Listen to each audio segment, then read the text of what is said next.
Bienvenue sur Africa 24 dans cette nouvelle édition du Non-Stop Info. Voici les titres de l'actualité. Commémoration de la 53e édition de la Fête de la Jeunesse au Cameroun. Une célébration marquée par l'annonce de plusieurs mesures phares, dont la création de 500 000 emplois en 2019. Le Rwanda émet de nouveaux billets de 500 et de 1000 francs rwandais depuis ce lundi 11 février. Une opération de remplacement qui coûtera 5 milliards de francs rwandais sur 3 ans. Et le 4e pont d'Abidjan est en construction. L'inquiétude se fait sentir parmi les ménages ivoiriens affectés par les travaux, malgré une enveloppe de 30 milliards de francs CFA prévue pour les indemniser. Mais tout d'abord au Sénégal, les responsables politiques et ceux de la société civile ont lancé un appel au calme ce lundi 11 février. En effet, la campagne électorale a été entachée par une première perte en vie humaine. D'autres ont également été signalés. Le drame a eu lieu après des affrontements entre partisans de la coalition au pouvoir, Benno Bokk Yakaar de Macky Sall, et les partisans du Parti de l'Unité et du Rassemblement de Issa Sall lors d'un rassemblement électoral. Rappelons que c'est la première fois qu'aussi peu de candidats sont en lice à l'élection présidentielle sénégalaise. Seuls 5 candidats ont été jugés aptes par le Conseil constitutionnel à se présenter à l'élection présidentielle du 24 février. Le Cameroun a commémoré ce lundi 11 février la 53e édition de la Fête nationale de la jeunesse, des festivités importantes puisque la moitié de la population camerounaise a moins de 18 ans. Pour l'occasion, le président Paul Biya a annoncé plusieurs mesures phares pour 2019, dont la création de 500 000 emplois. Reportage de notre correspondante Viviane Bauken. Boulevard du 20 mai ce 11 février 2019, les jeunes lycéens, collégiens et universitaires se sont déployés avec assurance. Porteurs de messages fort significatifs, ils ont réaffirmé au gouvernement leur volonté de participer à la construction d'un pays fort et uni. Déjà, la 53e édition nous interpelle fortement vu que le thème parle de la construction d'un Cameroun en paix, stable et émergent. Donc, cette jeunesse qui a défilé aujourd'hui de façon solennelle, a bel et bien prouvé que nous sommes prêts à aller dans la vision du chef de l'État et à bien sûr construire notre Cameroun en toute quiétude et en toute paix. Et pour traduire l'intérêt que le Cameroun accorde à sa jeunesse, le chef de l'État, Paul Biya, a annoncé des mesures importantes pour l'amélioration des conditions d'accès à la formation professionnelle pour chaque jeune. Parmi ces mesures, la création de 500 000 emplois en 2019 et la densification de l'offre de formation dans les nouveaux centres créés. Nous avons beaucoup d'universitaires diplômés qui ne travaillent pas. Ils ne travaillent pas parce qu'ils n'ont pas de métier. N'ayant pas de métier, c'est difficile d'avoir de l'emploi. C'est pour ça que le changement de paradigme est indispensable, que ceux qui ont déjà fini leur formation mais qui n'ont pas d'emploi acceptent de se remettre en cause, n'est-ce pas, pour apprendre un métier. Et nous allons le faire naturellement sur l'ensemble du territoire, dès lors que la loi de 2018 nous en donne la compétence. Avec pour thème jeunesse, grande opportunité et participation à la construction d'un Cameroun en paix stable et émergent, le défilé de ce 11 février 2019 a clôturé 11 jours d'activité avec au centre des festivités des débats sur les grands sujets économiques, politiques et socioculturels de l'heure. Également dans l'actualité, le parti nigérien pour la démocratie et le socialisme, Taraya, actuellement au pouvoir, a officiellement désigné le 10 février son candidat en vue de l'élection présidentielle de 2021. Et c'est l'actuel ministre de l'Intérieur, Mohamed Bazoum, qui a été désigné pour succéder au président Mahamadou Issoufou. Il a donc 2 années devant lui pour mener campagne et tenter de convaincre les Nigériens pour maintenir son parti au pouvoir.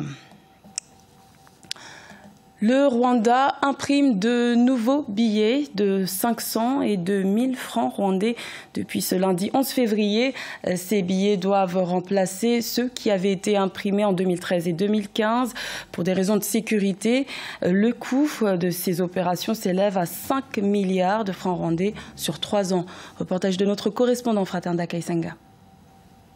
Les nouveaux billets de 500 et de 1000 francs rwandais seront mis en circulation à partir du 11 février 2019. Pour un coût de 5 milliards de francs rwandais en 3 ans, ces billets remplaceront ceux qui avaient été imprimés en 2013 et 2015 respectivement. Selon la Banque nationale du Rwanda, c'est pour des raisons de sécurité que ces billets ont subi des changements. À part quelques changements dans la technologie de ces billets, on avait toujours eu des complaintes que ces deux billets se ressemblaient en quelque sorte. Et puis, celui de 500 francs s'usait très vite. Donc, dès que tous les billets qu'on avait imprimés se sont tous usés, on a été obligé de changer. L'un des objectifs du Rwanda est de devenir une économie sans numéraire d'ici 2024.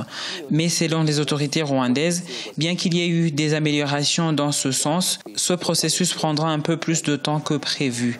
Ceci à cause des coûts encore élevés des transactions électroniques selon des experts.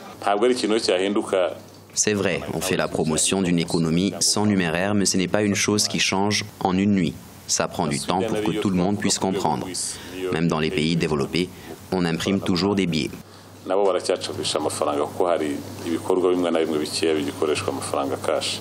Les changements apportés aux nouveaux billets incluent les signes de la culture rwandaise, tels qu'un danseur traditionnel sur le billet de 1000 francs ou encore le pont suspendu sur le billet de 500 pour la promotion du tourisme.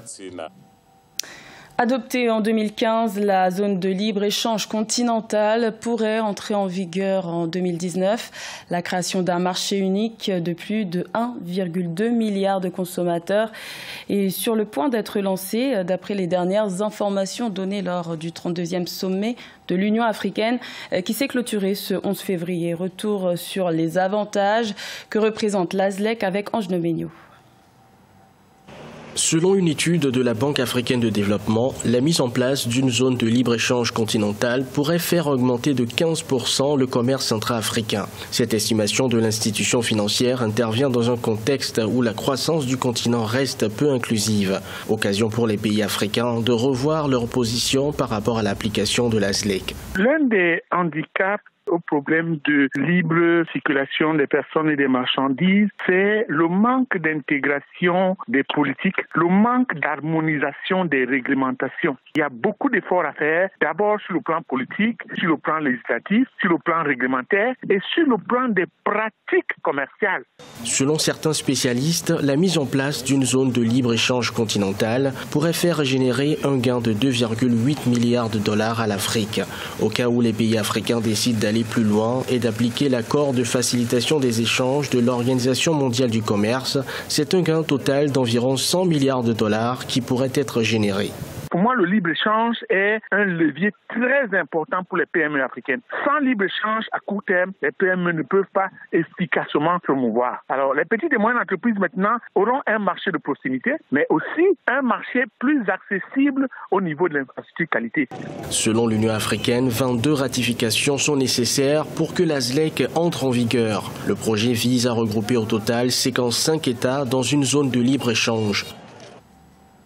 La Côte d'Ivoire espère désengorger les quartiers populaires avec la construction du 4e pont d'Abidjan. Les travaux ont débuté en juillet 2018. Une enveloppe de 30 milliards de francs CFA a été prévue pour dédommager les plus de 14 000 foyers affectés par ce projet. Mais aujourd'hui, qu'en est-il? Élément de réponse dans ce reportage de notre correspondant Oliva Djakotan.